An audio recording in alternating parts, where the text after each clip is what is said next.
merci à Mustapha d'avoir gardé ce lien si précieux avec quelqu'un qui est devenu parisienne. Donc je vais vous parler aujourd'hui de ce que j'ai appelé protectorat et médecine française, de Souvalki à Mazagan, histoire de la Toubiba, Eugénie Delanoë.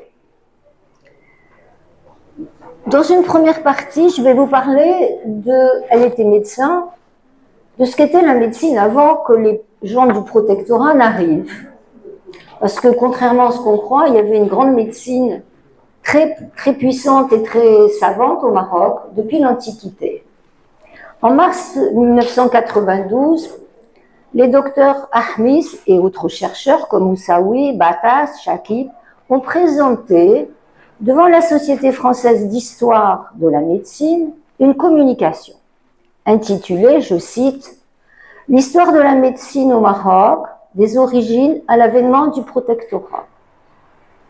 Le docteur Ahmis souligne d'entrée que la plus grande difficulté dans sa recherche a été, je cite, « le manque de bibliographie et de sources ». Alors que justement, cette médecine au Maroc remonte à l'Antiquité. Comment se fait-il? On va y revenir.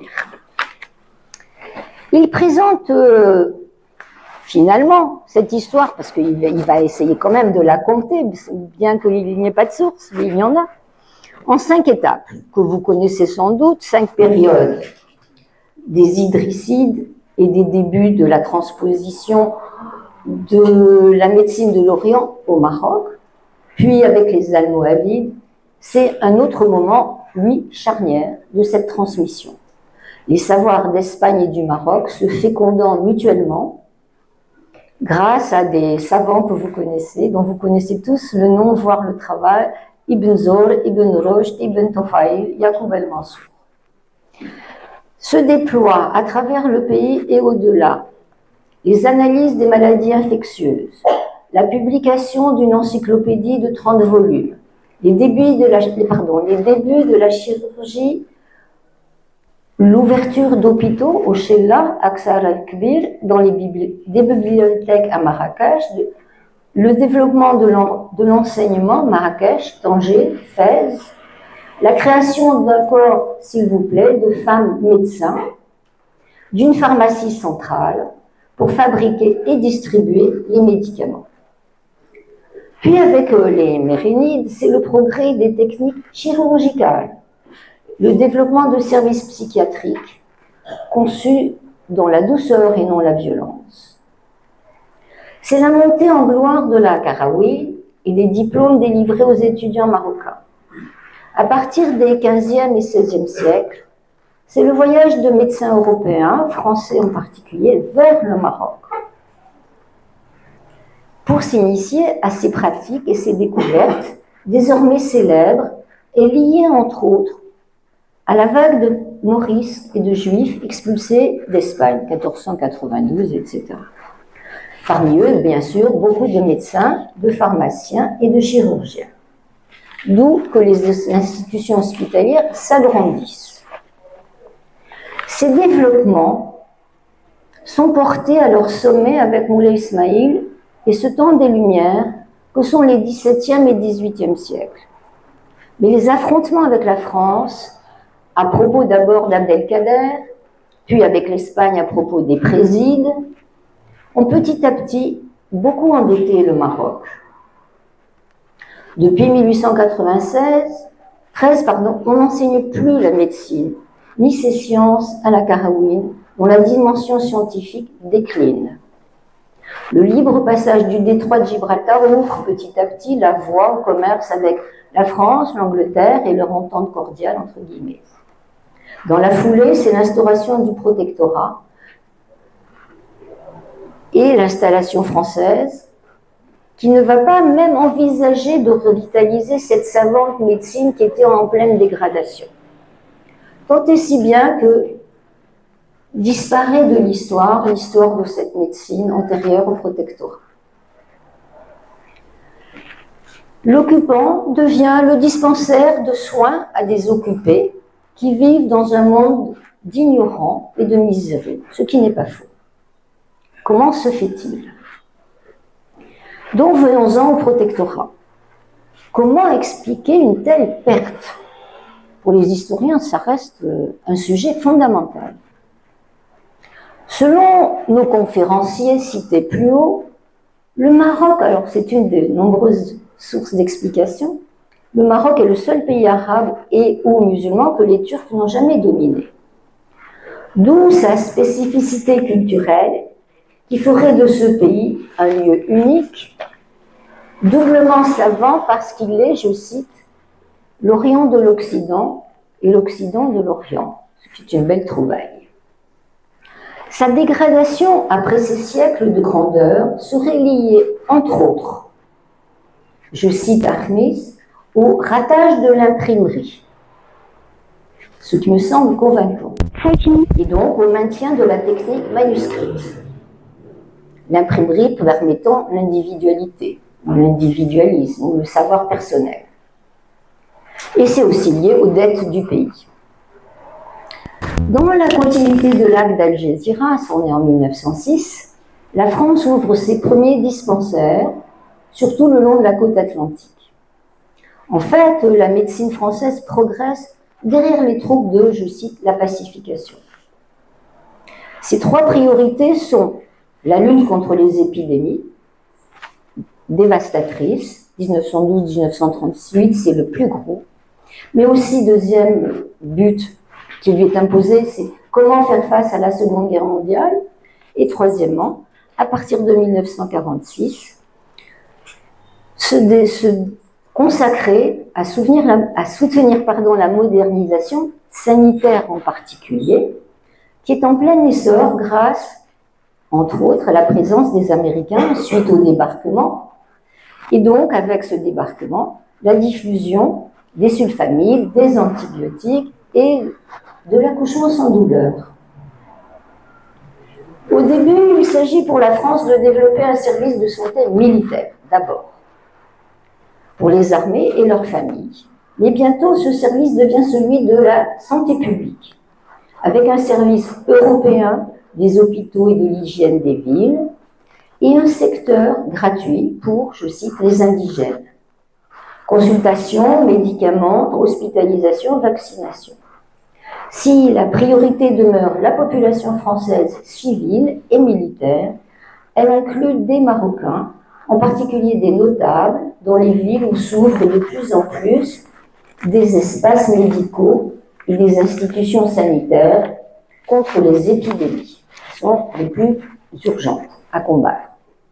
En somme, concluent nos auteurs que j'ai cités tout à l'heure, la médecine coloniale a d'abord lutté victorieusement contre les maladies infectieuses, endémiques ou épidémiques, et a développé la médecine préventive, ce qui est l'art de la médecine, à travers de grandes institutions et des soins, surtout réservés aux populations européennes. Suite au déclin des sciences médicales marocaines, le refus quasi total du protectorat de former du personnel médical et paramédical marocain a contribué à laisser le pays dans une piètre situation jusqu'à l'indépendance. J'en arrive à ma troisième partie, si je puis dire. Que pense de tout cela Eugénie Delanoë quand elle débarque au Maroc en 1913 avec un petit garçon dans la rade de Mazagan? On la met dans un panier, on la descend dans une barque et elle accoste. Pour savoir ce qu'elle pensait, on peut se reporter au livre qu'elle a publié en 1949. Il s'agit d'une autobiographie savante, consacrée, comme l'indique le titre, je cite, à 30 années d'activité médicale et sociale au Maroc. Sous-titre, Histoire du premier hôpital régional construit au Maroc sur l'ordre du maréchal Lyoté. Nous y voilà. Cet ouvrage est intéressant pour de multiples raisons, dont 2 points de vue qu'elle développe tout au long. D'abord, cet ouvrage est intéressant parce qu'il contient des informations de première main, dignes d'un anthropologue ou d'une anthropologue. Ces informations ont été prises par l'auteur sur le vif, sur le terrain, chez les patientes et les patients. Ensuite, parce que ce livre est aussi une sorte d'autobiographie, puisqu'elle parle d'une femme, d'une épouse, d'une mère de famille, d'une polonaise et d'une féministe. Femme qui a eu l'intelligence, d'une part, d'écouter, d'apprendre et de récolter le savoir qu'elle découvre chez les Marocaines. D'autre part, de partager son propre savoir en l'enseignant de diverses façons. En somme, ce sont à la fois des mémoires, celle d'une histoire individuelle et celle de la longue histoire. En somme, c'est une manière d'archive. Alors, comment est construit ce livre et que dit-il? Je ne vais pas vous le raconter en détail, il est long. L'essentiel, c'est une analyse clinique des maladies infectieuses qu'elle combat dès son arrivée, puisqu'elle est chargée de combattre les typhus, le paludisme, la lèpre, la syphilis, la tuberculose et les rhumatismes, pas moins. Mais aussi le trachome, soigné grâce à une médication qu'elle avait découverte et qui est l'huile de chaulmeau gras, bien adaptée et bientôt adoptée par les ophtalmologistes jusqu'à ce jour. Moi-même, j'ai été soignée comme ça au Maroc parce que j'avais le trachome, qui ne l'avait pas. Plusieurs chapitres sont consacrés, par ailleurs, aux femmes marocaines et à leurs enfants. C'est-à-dire qu'elles parlent de la maternité, de la naissance du garçon comparée à celle de la fille, de la vie de famille, dans les bleds, les médinas, au Mela, chez la Khalifa et autres grandes dames. Bref, dans tous les milieux sociaux du pays. Elle insiste à chaque fois qu'elle visite une patiente ou des patients sur l'importance de l'éducation des enfants. Éducation intellectuelle et physique. Elle leur recommande de faire de l'exercice, d'aller sur la plage.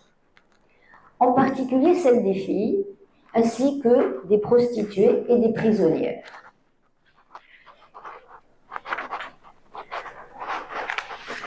Qu'est-ce que nous apprenons d'elle en tant que, j'ai dit, personne, une femme? Le premier chapitre et ses paragraphes d'ouverture, même le premier chapitre, nous apprennent qu'Eugénie est née, je cite, en Pologne russe. Ça s'appelait comme ça à l'époque. En 1887. Je pense qu'elle a un peu triché avec sa date de naissance pour se rajeunir, mais je n'en sais pas vraiment plus. En 1903, elle fait des études de médecine à Saint-Pétersbourg, grande ville cosmopolite et savante de l'époque, où elle devient une militante anti-tsariste active. Son credo, je cite, répandre l'instruction parmi les classes pauvres. Pas vraiment le projet du tsar. Comme je l'ai appris plus tard, elle fut victime d'ailleurs en 1904 d'une perquisition de la police, l'Okhrana, et dut s'enfuir grâce à l'aide d'amis et de ses parents qui vont dénicher un passeport.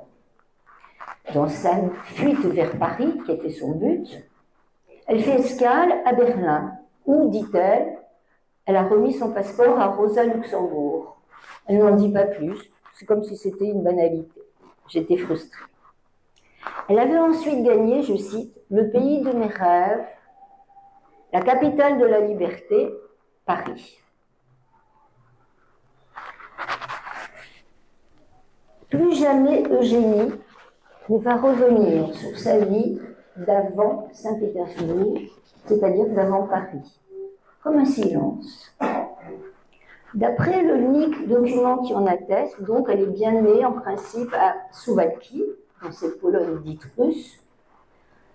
Elle est née de Léon Rubinstein et de Simone Jezerski, deux patronymes de famille juive traditionnelle. De là à devenir militante de la diffusion du savoir et des droits des pauvres et des femmes dans le pays arabe, il y a un pas qui m'intéresse. Arrivée à Paris, elle s'inscrit aux études préparatoires à la médecine de la faculté des sciences et son professeur est Pierre Curie. Son époux, professeur de chimie, pardon. Son épouse La grande scientifique Marie Sklodowska est polonaise. En somme, une compatriote. Eugénie était perdue d'admiration devant ce couple binational et chercheur, et devant, je cite, leur mystérieux travail de géant, scrutant les secrets de la nature jusqu'aux limites du connu. Fin de citation. Elle tire de cela, je cite, une nostalgie aiguë du savoir. Toujours savoir, toujours apprendre.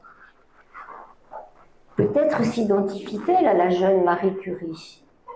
En tout cas, Eugénie va épouser, bien sûr, elle aussi, un dénommé Pierre.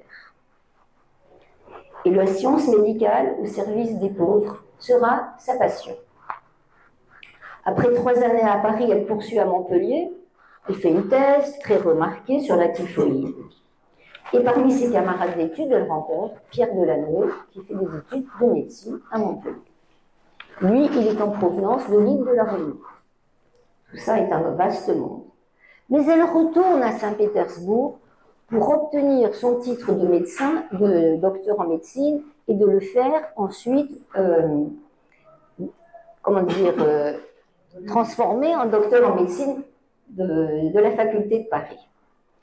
Elle se marie en 1910, donc à son retour, après avoir fait ce détour long par Saint-Pétersbourg, avec le docteur Pierre Delanoë, désormais médecin pasteurien. Et en décembre, leur premier fils naît, Georges Delanoë, qui a fait pas mal d'œuvres d'architecture au Maroc. Donc beaucoup d'accomplissements majeurs et beaucoup de beaux accomplissements, mais pas de quoi faire bouillir la marmite. Donc, il faut trouver des sources de financement pour vivre, gagner sa croûte.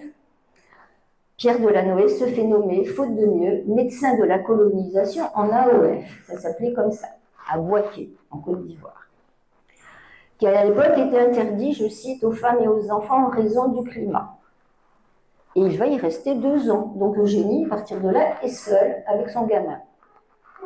Elle s'installe comme médecin généraliste à Fontenay-aux-Roses, banlieue bourgeoise s'il en fut. Et la clientèle la boude. Elle a un gros accent polonais.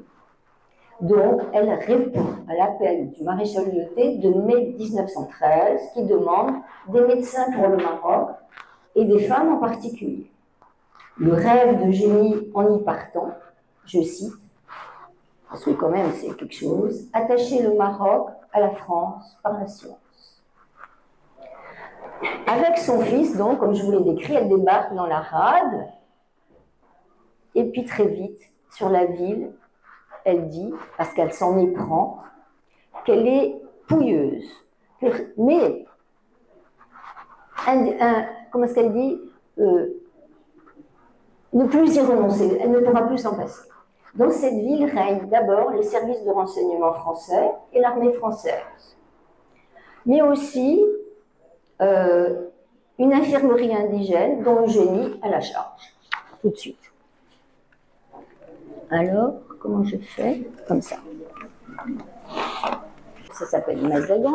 Il y a là une poste, des services municipaux, des demeures de notables marocains avec esclaves et petits ou grands harems, une poignée de Français et quelques Anglais. Pas de route, pas de port, pas de point d'eau, dit-elle. Pas de fruits, pas de légumes, pas de blé, pas de viande, pas de boucherie, pas de logement. Rien, dit-elle. Mais elle se sent une âme de pionnière et elle ne doute pas qu'elle a une tâche patriotique et humanitaire à accomplir. Cette tâche, c'est remonter l'état sanitaire de la population marocaine.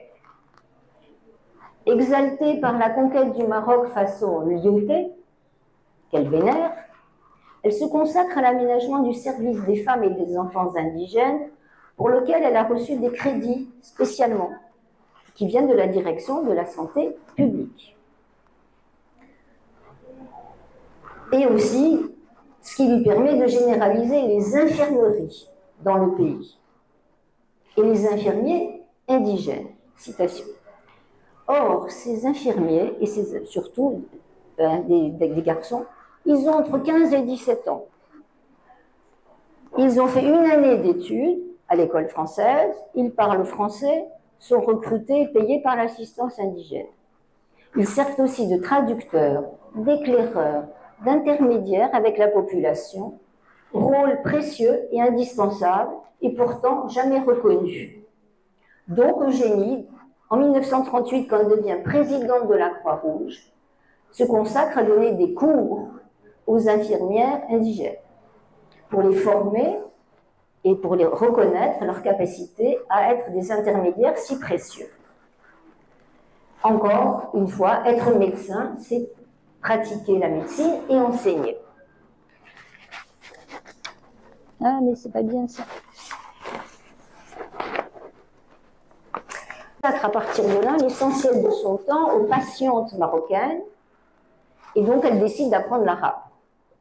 Du coup, son service devient vite légendaire, et ses visites à domicile aussi, où elle examine toutes les femmes et tous les enfants de la maisonnée, et qu'elle écoute, puisqu'ils parlent tous les deux la même langue.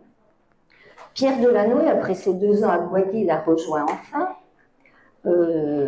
13 jours avant le déclenchement de la Première Guerre mondiale. Il est affecté, quant à lui, à un groupe sanitaire mobile, GSM, disait-on à l'époque, qui rayonne dans les Doukala Abda. Il le décrit, je cite, comme une véritable colonne médicale en marche grâce au vaccin contre la syphilis, le paludisme, les ophtalmies, les maladies vénériennes, les traumatismes physiques dans les douars, dans les villages et dans les souks. Quant à Eugénie, elle monte en grade et devient médecin-chef de l'assistance publique pour les Doukala. À ce titre, elle commence à poser des plans pour la construction d'un hôpital, qui est toujours là, et qui est inauguré en 1916. En pleine guerre, Première Guerre mondiale, et alors que son deuxième fils, Guy Delanoë, mon père, vient de naître. Moustapha vous parlera de lui tout à l'heure. Il est futur médecin, futur cardiologue et futur militant pour l'indépendance du Maroc. Cependant, en mai 1917, Pierre Delanoë n'a pas d'autre meilleure idée que de s'engager pour aller en France se battre. Il est nommé médecin dans l'armée française. Quand l'hôpital est enfin construit, on multiplie les pavillons qui s'y trouvaient, pour les Européens, mais aussi pour les jeunes Marocaines qui élargissent leur accès, pour lequel l'accès à l'hôpital est élargi. Elle monte encore en grade l'année suivante, elle est chef du service des femmes, des enfants et de la maternité. Et là, elle va militer pour l'allaitement, et non pas le lait de la vache, pour le mariage plus tardif, pour la gymnastique et l'entretien du corps des femmes. Mais aussi, comme elle doit aller partout et que son mari n'est pas là et que les enfants vont à l'école, quand ils ne vont pas à l'école ou quand ils sont encore trop petits, elle les emmène avec elle dans ses visites aux patientes et aux patients. Donc ils apprennent aussi l'arabe. Car elle milite aussi pour qu'on parle l'arabe et même d'autres langues. Elle trouve qu'on doit, plus on est petit, plus on doit apprendre des langues étrangères, c'est beaucoup plus facile. Et son intérêt pour les enfants l'a conduit enfin à faire des inspections des hebdomadaires de nombreuses écoles. École des filles et des garçons de l'Alliance israélite, dans la cité portugaise, l'école privée des Sœurs Molleret, les écoles publiques françaises pour les garçons et les filles, l'école technique franco-musulmane pour les garçons, et pour les filles, l'ouvroir, mais en mettant en valeur les grandes traditions de broderie, de dentelle, de tissage et de tapis marocains. Elle fait installer une pharmacie par école pour les secours d'urgence, une fiche sanitaire pour chaque élève et veille à la stricte application de l'hygiène et la détection des problèmes ophtalmologiques. Elle dirige les enfants malades vers sa consultation à l'hôpital, leur attribue un cahier de visite avec récapitulatif du diagnostic et des soins. Elle organise avec le même soin des colonies de vacances pour les enfants des colons qui vivent au bled. Elle les oblige à aller à la plage se baigner et à pratiquer des exercices sportifs. Et elle met même en place une baraque, comme elle dit, pour faire de l'héliothérapie et soigner les malades de la tuberculose osseuse. Elle inspecte également, comme je vous l'ai dit, les prisons pour femmes marocaines, où elle exige que règne la propreté, la diététique et du travail utile. Enfin, une diététique saine, quoi. Elle demande aussi que les prisonnières soient renvoyées dans leur famille le plus vite possible. On la charge de créer, alors ça c'est un épisode encore savoureux, un dispensaire pour les prostituées victimes de maladies sexuellement transmissibles. Et elle gère ce poste pendant 8 ans, avec service prophylactique, mise en carte de ces femmes, assignation à un quartier réservé de la ville. Pour une abolitionniste féministe en guerre contre la prostitution, c'est un peu inattendu. Mais voici ce qu'elle en dit. Ce service civil a été jugé nécessaire par les autorités administratives pour préserver la santé publique, celle de la garnison surtout. Mais elle est très fière que pendant la période qu'elle s'est occupée de cette prophylaxie, nul n'a été infecté par les filles de son dispensaire. Ailleurs, on ne sait pas. J'ai bientôt fini. 1921, la maternité municipale est transférée dans son hôpital, ce qui multiplie les actes médicaux à tous les niveaux. Et renouveau d'insistance pour l'allaitement au sein, parce que trop d'enfants meurent trop jeunes. Elle plaide aussi pour le recul de l'âge du mariage, ça je vous l'ai dit, dont elle dit qu'il est source de pathologies lourdes, de mortalité et de mortinatalité pouvant atteindre 80%. Elle insiste pour que les femmes européennes fassent elles aussi de la culture physique et elle ouvre un club de gymnastique.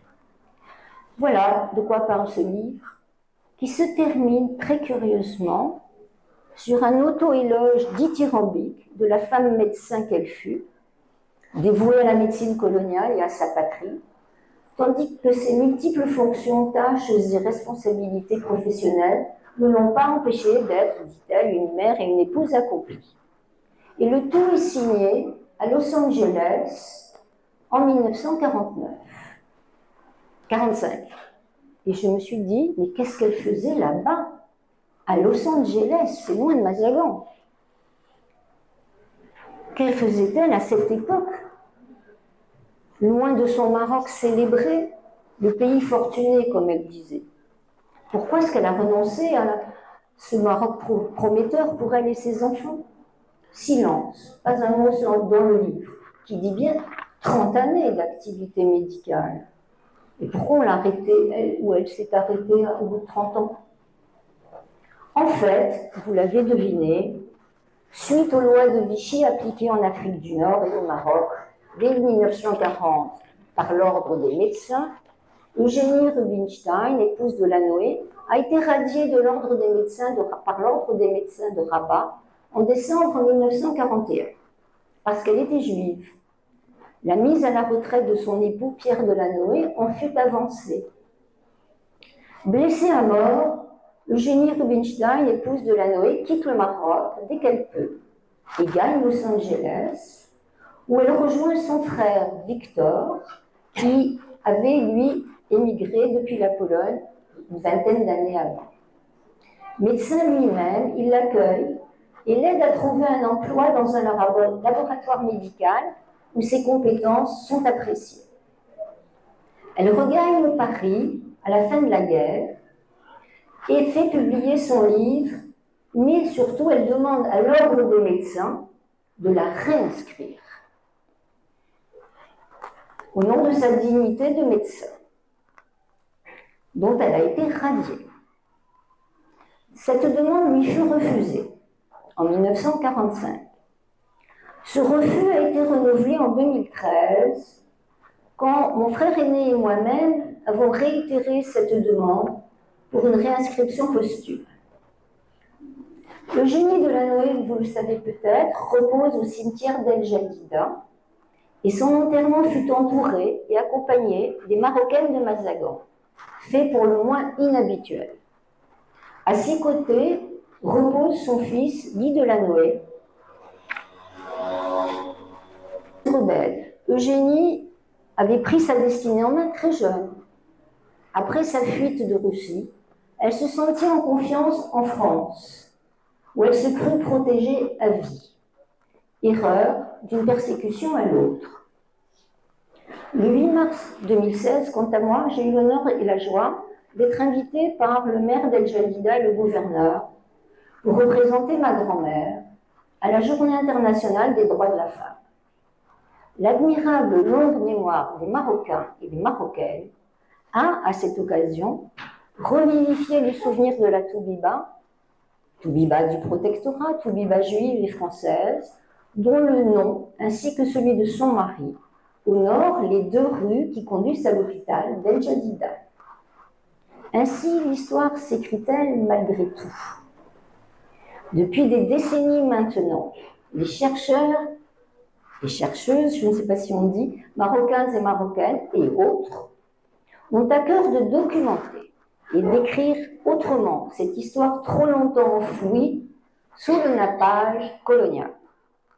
Ils et elles peuvent d'autant mieux s'y consacrer que les archives marocaines s'ouvrent et s'enrichissent, que les archives françaises surmontent plus ou moins bien leur crise de sécurité nationale, et que d'autres archives sont grandes ouvertes, à Berlin ou à Washington, par exemple, et que d'autres les attendent peut-être enfouis dans les malles du passé familial. Donc à eux et à vous, merci.